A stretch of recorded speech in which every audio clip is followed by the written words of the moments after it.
Syrian President Bashar al-Assad says foreign-backed insurgents are systematically destroying the country's infrastructure. The violence is continuing to claim lives and leave people homeless. Is a negotiated settlement in the making, or will we see yet further death and destruction before Syria can put itself out of this crisis? This is the debate. The command room of insurgents fighting the Syrian government. The insurgents have suffered many setbacks on the battlefield in recent weeks. They lost the strategic town of Qarnas to the government troops, but they're leaving a trail of destruction as they pull out of areas under fire from government forces. The Syrian television showing the residents of Qarnas returning home after the insurgents are pushed out of the city. Syrian President Bashar al-Assad seems to have the upper hand in controlling the state. Assad has just met with the members of his new cabinet. At the meeting, he accused the militants of deliberately destroying Syria's infrastructure. Meanwhile, reports coming out of the opposition say it's plagued by cracks and divisions. The leader of the so-called National Coalition Council, Muaz al-Khatib, is calling for talks with the Syrian government. Others within the council are opposing him. This is also the case with the insurgents on the ground. The verified reports have it that the al-Nusra Front militants have clashed with the so-called Free Syrian Army troops on several occasions. The al-Nusra members have complained that they're being fired at by Syrian people from behind in some places. The opposition can no longer pin its hopes on its regional and extra-regional supporters. Saudi Arabia has already withdrawn much of its support and is only paying lip service to Assad's opponents. The US has also been watching the situation in Syria without taking any actions in favor of the insurgents. Back on the battlefield, fierce fighting has subsided in many areas. The scenario for Syria has hit a deadlock as foreign supporters of the insurgency have arrived at the conclusion that the armed rebellion against the well-organized and well-prepared army is not paying off after 2 years. You're with the debate. Let me introduce our guest for you. From Damascus, Mr. Ala Ibrahim, a freelance journalist. Our guest in London, Richard Millett, journalist. And in Washington, Mr. Webster, Tarpley, author and historian. Thank you very much, gentlemen, for being on this edition of the debate. My first question to our guest in Damascus, Mr. Ibrahim. We're hearing of signs of division and infighting between the al-Nusra Front now in Syria and the Free Syrian Army. So, viewing these kinds of infightings taking place, the al-Nusra Front against the Free Syrian Army, do you think things are getting out of control now? Mr. Ibrahim, can you hear me? Well, it looks like we've got a problem there with our guest in Damascus. We'll try to fix that problem, though, just as soon as we can. So I'll go to our guest in Washington, Dr. Tarpley, on this before we go to Damascus. Dr. Tarpley, tell us whether you think things are getting out of control when we are hearing, again, I'd put the question, of infighting taking place between the al-Nusra Front as part of the insurgency and the Free Syrian Army.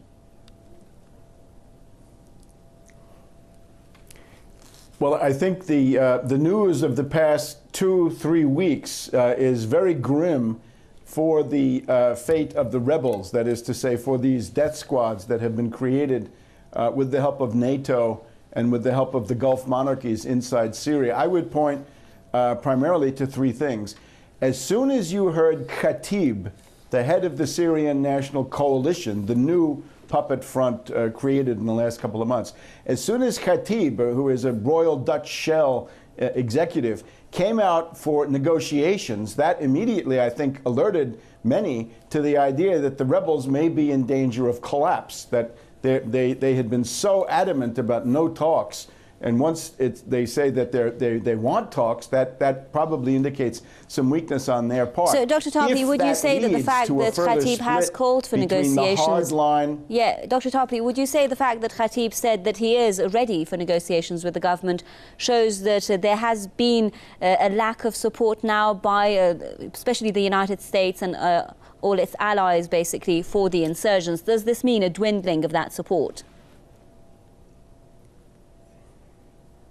It seems to. We've got defeatism about this spreading in Turkey and Saudi Arabia, in Jordan, and elsewhere. So on the one side, Khatib says he wants talks. The other thing, the increased activism of the Israelis. Israelis bombing a couple of targets inside Syria. The Israelis talking about creating, under their military auspices, a buffer zone along the Israeli-Syrian border. And then thirdly, this news that we've got a little bit retroactive about Obama in November and December saying that he will not even increase the size of the weaponry. So you put those things together, the rebellion may very well be near collapse.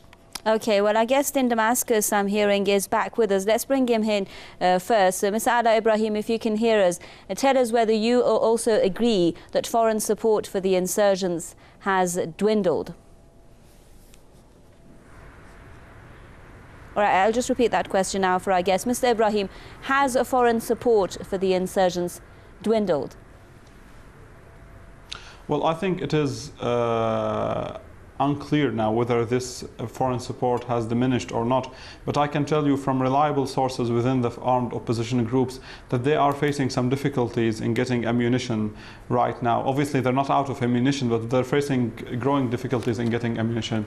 But this should not be interpreted as the foreign aid diminishing for the armed groups or for the opposition in Syria, because it could be just another tool used by the foreign supporters of the opposition to pressure them, to force the opposition to do a certain act, or force them to relinquish a certain post or take over or do some kind of operation.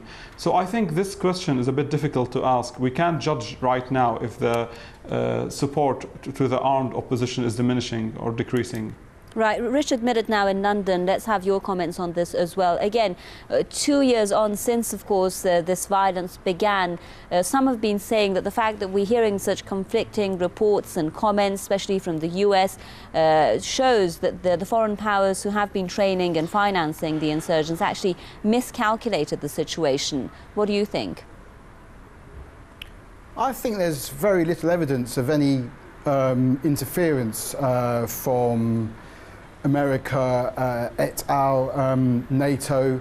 I don't think there's hardly any evidence. I think the only evidence we're really seeing of any foreign-backed support is coming for the Iranian regime of President Assad from Iran, who are trying to maintain support to keep that excuse me, regime if you would allow me to cut in and point something out to your guest in London, that the proofs of the NATO involvement in funding and arming the opposition is not only is not absent, as he mentioned.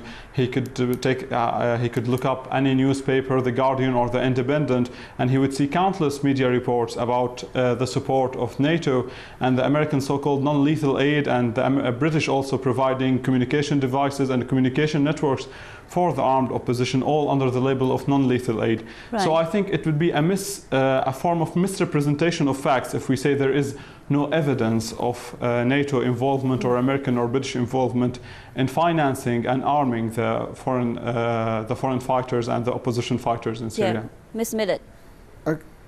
Okay, sorry, I misunderstood. There is a minimal support of non-lethal aid.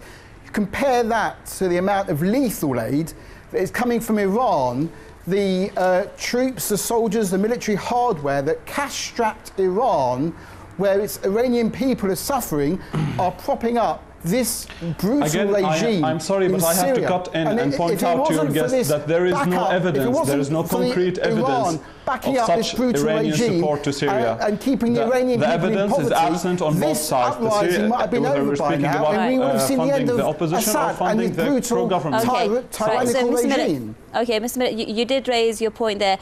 I guess in Damascus, what were you saying about that? You could just repeat that for us and we'll go back to our guest in Washington. Well, I was trying to point out that your guest in London is saying that there is no proof of any, or there is proof of minimum support for the opposition fighters. But if he took a closer look, there is absolutely no evidence of any Iranian or outstanding Iranian support for the Syrian government or for hardware or lethal assistance.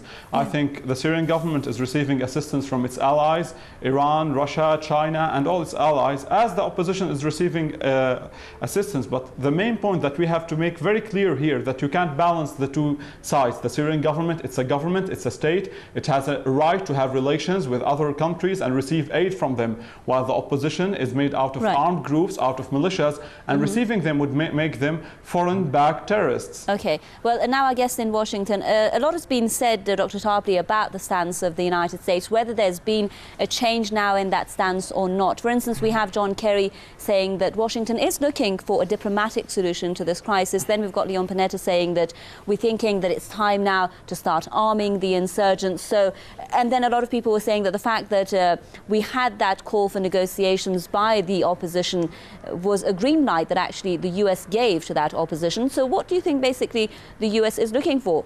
A diplomatic solution or a military one?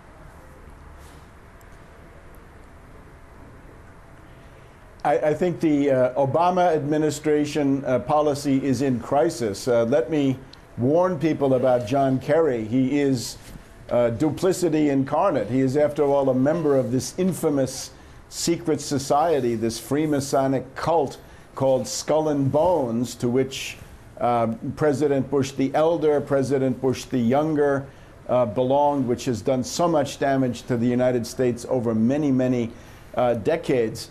I think it's clear the United States has, certainly as the guest in Damascus is saying, has been key in delivering all kinds of heavy weapons and fighters. Indeed, what we were told of a kind of an airlift and sea lift from Libya to Turkey in the closing months of 2011 and all during 2012, it was basically the Libyan fighters, the death squads from Libya, veterans by now, who were brought to Incirlik NATO Air Force Base in Turkey, and they were then deployed across the border into Syria. Indeed, the biggest struggle in U.S. foreign policy right now is the death of Ambassador Chris Stevens in Benghazi on September 11th.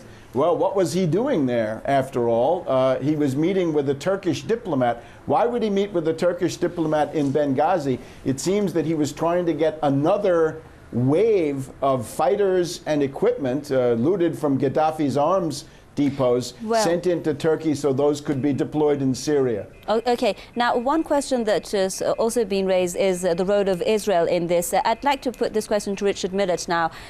When we saw that Israeli airstrike take place, Mr. Millett, in Syria, some were saying that this is Israel's formal entry now into the Syrian crisis and that it's not an isolated incident, rather, they said, a beginning of Israeli intervention. Now, what do you think that airstrike was all about?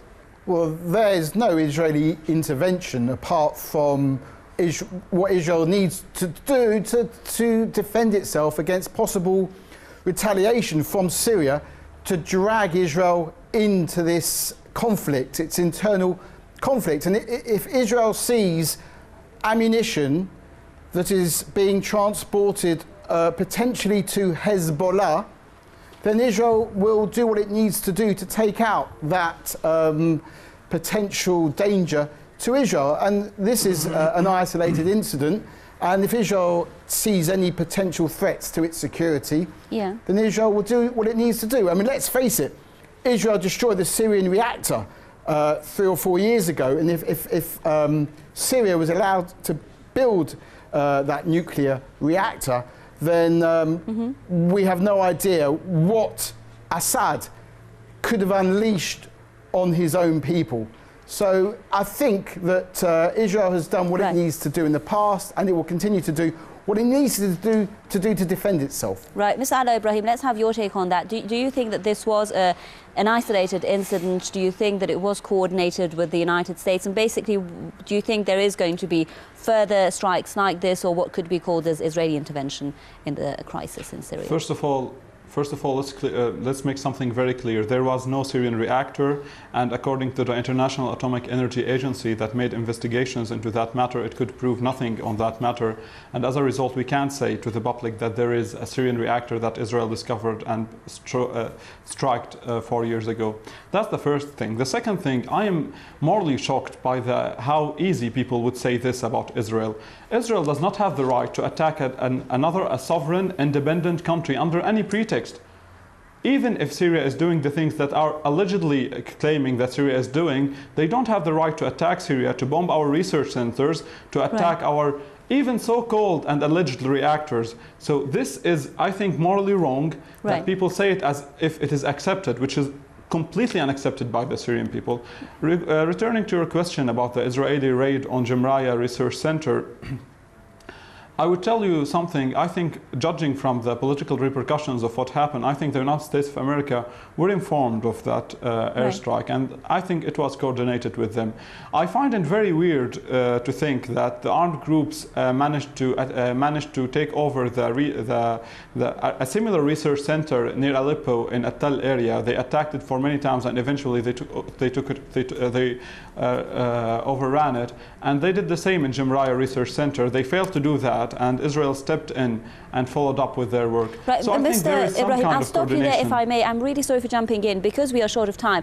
And it's now time to take a very short break and take a look at some of the comments that have been posted on our Facebook page by our viewers. We'll take a look at those comments and we'll come back.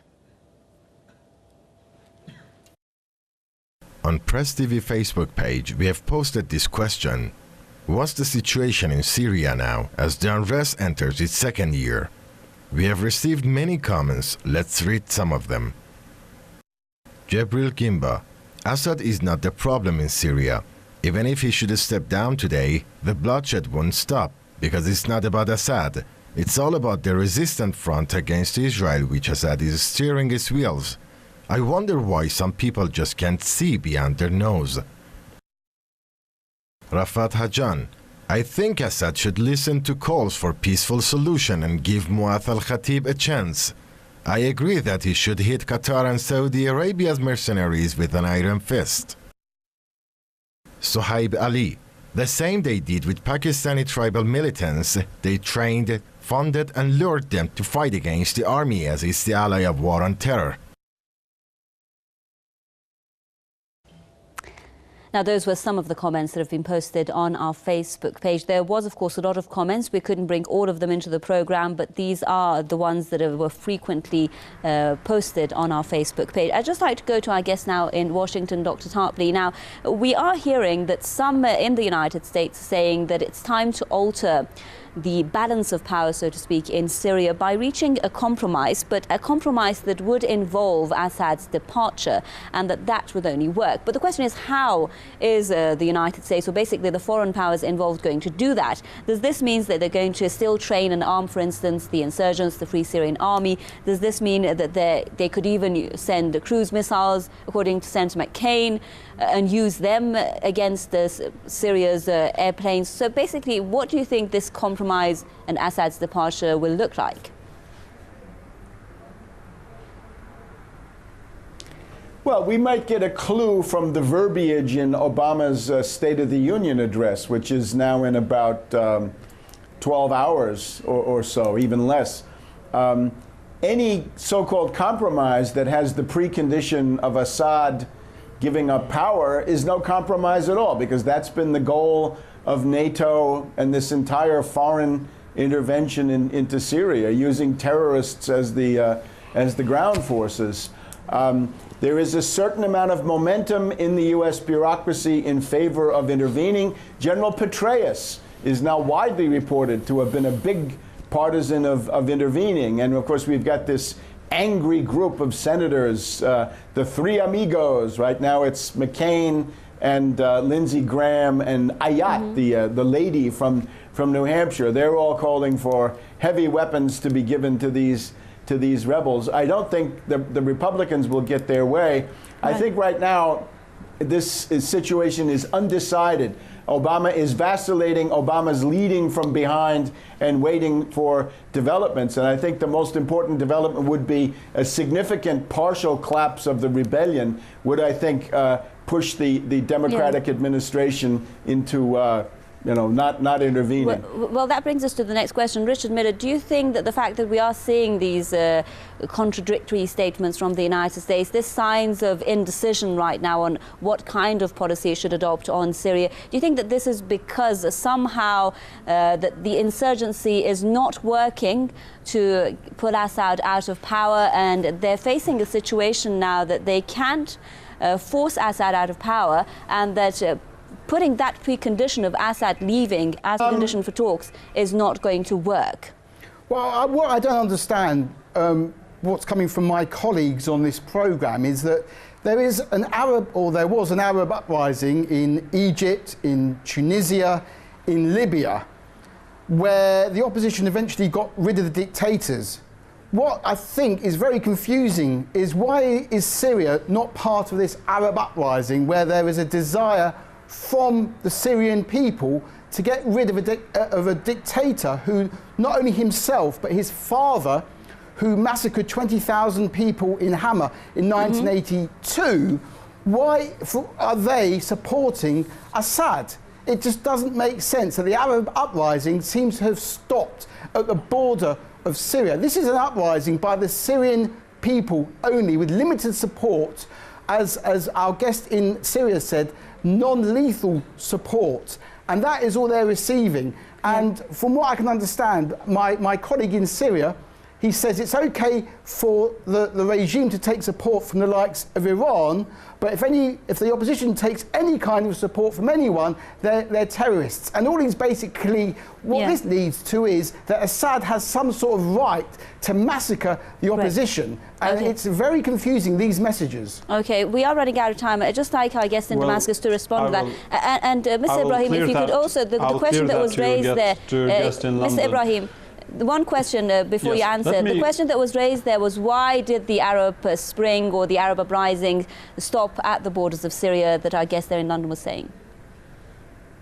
For many reasons, but first let me clear out a few things for your guest in London who seems to be under a lot of misconception, obviously. First of all, sir, I would like to point out that it is different in Syria because the president still enjoys a wide popular support. Many people still support the president. Surely if you follow up on the Syrian case, you would know that there is some ethnic and sectarian factors are in play in the Syrian crisis. Many people are in support of the government right now because those people are in fear of the opposition, because the opposition have demonstrated signs it is more of a radical Islamic opposition that would take Syria into a different place socially from where it is now. That's the first thing. The second thing, you can't go out saying, labeling people, saying President Assad is a dictator, he took the chair from his father and his father massacred 20,000 people. You can't say things like this on the air and leave it with the people. These are things that you think happened but might not be true. After all, we haven't seen any independent investigation committee that would consolidate what you're saying right now. Though there has been some allegations according to what you're saying. That's the thing. The other thing, why did the Arab Spring stop at the borders of Syria? I will tell you, I don't think the Arab Spring has visited any place yet. Let's take a look at what's happening in Tunisia right now. Let's take a look at what happened in Egypt, what's happening in Egypt right now. And let's take a look at what's happening in Libya and Syria. A general overview of what's happening in the Arab world will show us that though the protest movement in many Arab countries came from legitimate reasons, came with legitimate demands, came with legitimate aspirations of the people, but at some point there has been another power that hijacked, though I don't like to use the word hijack because it sounds like something out of a conspiracy theory, but unfortunately these revolutions have been hijacked.